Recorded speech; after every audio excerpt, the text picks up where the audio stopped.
Hello guys, and welcome back to the channel. Now guys, a lot of you no doubt would have been following the drama that is going on between Daddy Freeze, or Dio to call him by his proper name, and Apostle Johnson Suleman.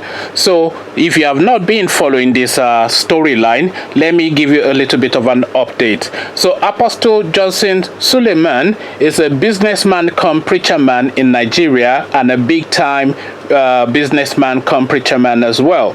He is one of those type of characters who will set up all these miracle auditoriums and that supposedly carry out all these miracle type things, and he uses that to grow a large congregation. And then of course the Malachi 3:10 bit comes in, where they are required to give 10% of their wages to the church, and in addition to that they give a weekly offering as well, maybe even a daily offering, I don't know.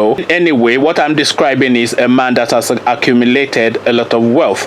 And then Daddy Freeze is a on-air personality in Nigeria. He's a disc jockey and a music man, as well as also a man, allegedly according to himself, of the Bible. What this Daddy Freeze does is that he has positioned himself as the nemesis of the Chancer preacher man, and Apostle Johnson Suleman, as I have just previously described, is of that ilk. Is a Malachi 3:10 merchant and a ladies man. There was a controversy that went around a few months ago about some Nigerian-based Canada-based rather Nigerian lady called Stephanie Otobo, who came out in the public to state that this married man, Apostle Johnson Suleman, has been having an affair with her.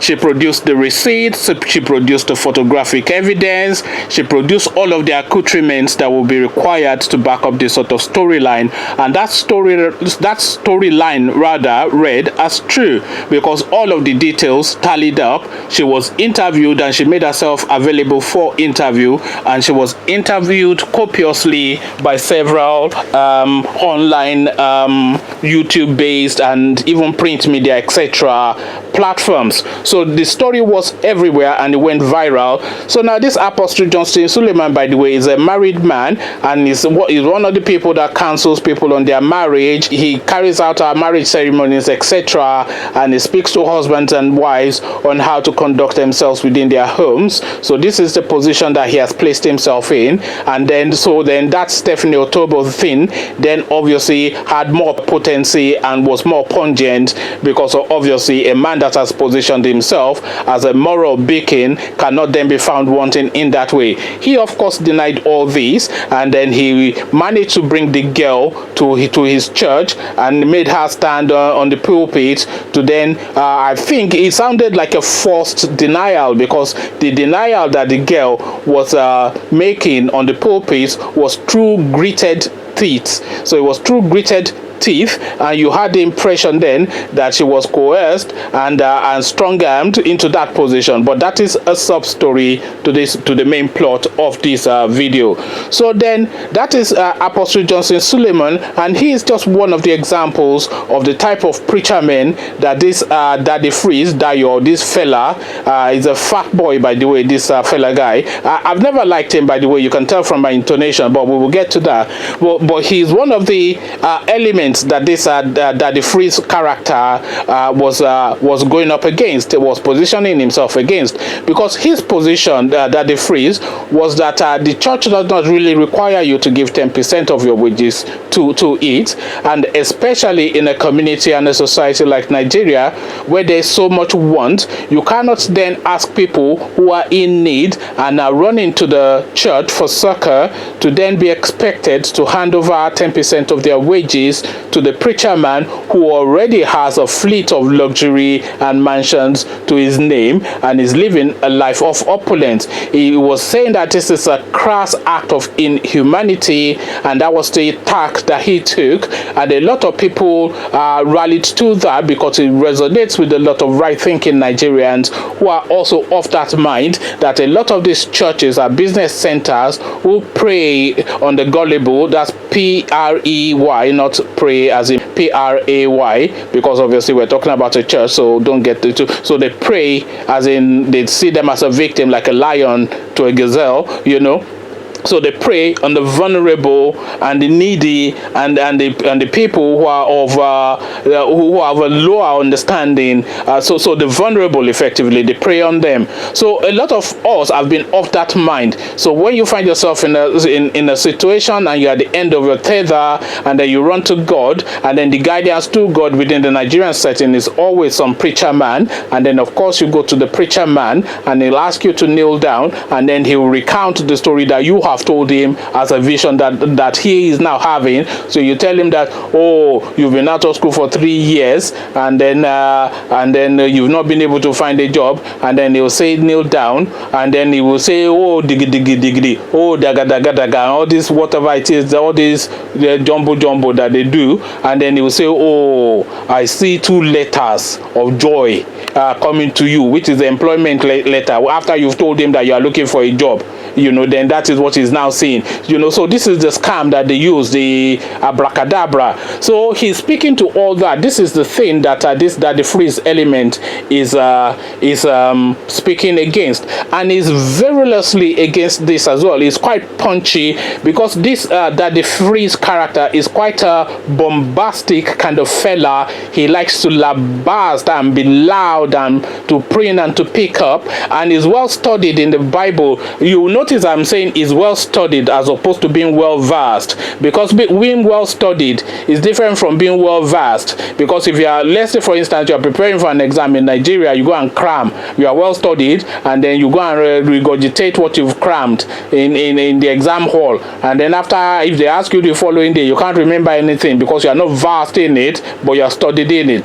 But so he's well studied in the Bible, and he can pick up he can reference a scripture on a whip, so he's good at that. He studied the Bible cover to cover, so he's able to then cite it. But then he's then able to then use that his biblical knowledge as a base to go after these people and to say that then that this thing that they're doing is not scriptural, etc. So he does all that, and a lot of people rally behind this because, as I said, a lot of people are actually against the exploitative way, the exploitative ways rather, of the Nigerian church and the Nigerian preacher man. Not all churches, of course, but a large majority, because it really staggers. When you go to any church in Nigeria, they don't preach love your neighbor, they don't preach good conduct, they don't preach respect for your parents, they don't preach honesty.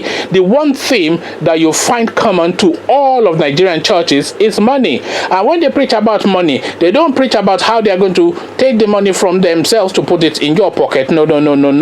They are preaching about how you need to empty all of the monies in your pocket into their coffers. This is all they ever preach about. So then you begin to wonder if Christianity has any other function other than money, because this is really everything and anything that you hear from a Nigerian preacher man. Oh, money, money, money, money, money, money, money, money, money, money, money, money, and you get your blessing. So then the person who doesn't have money, does it not then get blessing, is the question you next ask. So these are the things that that the freeze character has been going up against. So, and it particularly goes up against the way the money is being spent as well, the life of opulence that all these preacher men live, the fancy cars, the fancy house, and now the private jets, because the competition within the Nigerian Christendom has now gone beyond buying fancy cars, buying Rolls Royce and etc. and limousines and building mansions everywhere. They've gone beyond that stage. They are now competing on the private jet level. So the Nigerian preacher man now is now trying to outdo each other in the private jet stakes. So what that the freeze character has now been saying is that any preacher man that has a private jet should be maligned and ridiculed, because a private jet rather within the Nigerian setting is really almost an act of cruelty, because when you are taking money from this needy, if you are then not using that money to build something that would satiate their needs, then really you are just being cruel. The needs of Nigeria are jobs, hospitals and schools, and these are the things really that the church money should be going towards, as opposed to the private jet. He particularly almost constantly attacked that private jet lifestyle. So now this Dayo character, also known as Daddy Freeze, has now come out recently recently to say that he is now friends with Apostle Johnston Suleman. He is now friends with him apparently, but Apostle Johnston Suleman, by the way, was his number one target in his attacks, in his preaching for months and months and years. Actually, that was where he got this gathering from. And this Dayo also, he also created a church for himself, which he has put in cyberspace because he doesn't want the spend of building a structure, but he also wants to tap into that glory, shall we put it that way. We are calling it a glory, so he wants to tap into that glory as well. So now, after virulently attacking Apostle Johnston Suleman as the example that represents all of the Malays that is within Christendom, and after attacking this guy so fervently over years and months, this guy has now turned around to say that he is his friend. So now, why have they become friends? So he said that they are now in contact with each other. They call each other 5-7 times a week, you know. So how has this turnaround suddenly happened? He also then made this Apostle Johnston Suleman put out a video to state that there's no beef between them. So now, what's now turned around? Has Apostle Johnston Suleman changed his ways? No, he hasn't, because Apostle Johnston Suleman has now graduated also to the jet-owning preacher man in Nigeria, apparently, because he's put out photographs of himself in a jet now. I don't know if he bought the jet, if the jet was bought for him. My own personal instinct is that he just took a photo opportunity in a jet, because I don't really think he has the funds to buy a jet, but he has I want to be a better past my neighbor mentality. He has that. He wants to be part of it. He wants to belong. So when he's saying that everybody has a private jet, so he then goes on to take a photo opportunity in a private jet. Whether he owns that private jet or not, no one knows, but this is what has happened. But now this guy that the Freeze Dayo has so virulently attacked over months and years is now suddenly his best friend. So what's changed? A lot of people are speculating that there's a dollar sign in that relationship. A lot of people, and including myself, I'm also of the thought that there's a dollar sign in that relationship. Now, the dollar sign in that relationship might not necessarily mean a dollar that has yet changed hands, but or a dollar that will change hands. But a dollar opportunity is definitely the funnel, the oil that lubricates that relationship. That is my own instinct, because this guy, Daddy Freeze, he claims himself to be a pastor, the leader of a church, but if you look at his lifestyle, is anything but the lifestyle of a pastor. This guy is a celebrity showbiz man. He hangs out with all these kind of inyanya characters who are playboys, drinkers, and womanizers and whatnot, you know. So these are the people, this crowd. Is a music man, this Daddy Freeze. His love for Ferrari and opulence, he talks about it endlessly, and that doesn't really tally with the life of a preacher man. Nobody expects a preacher man to live a life of penury,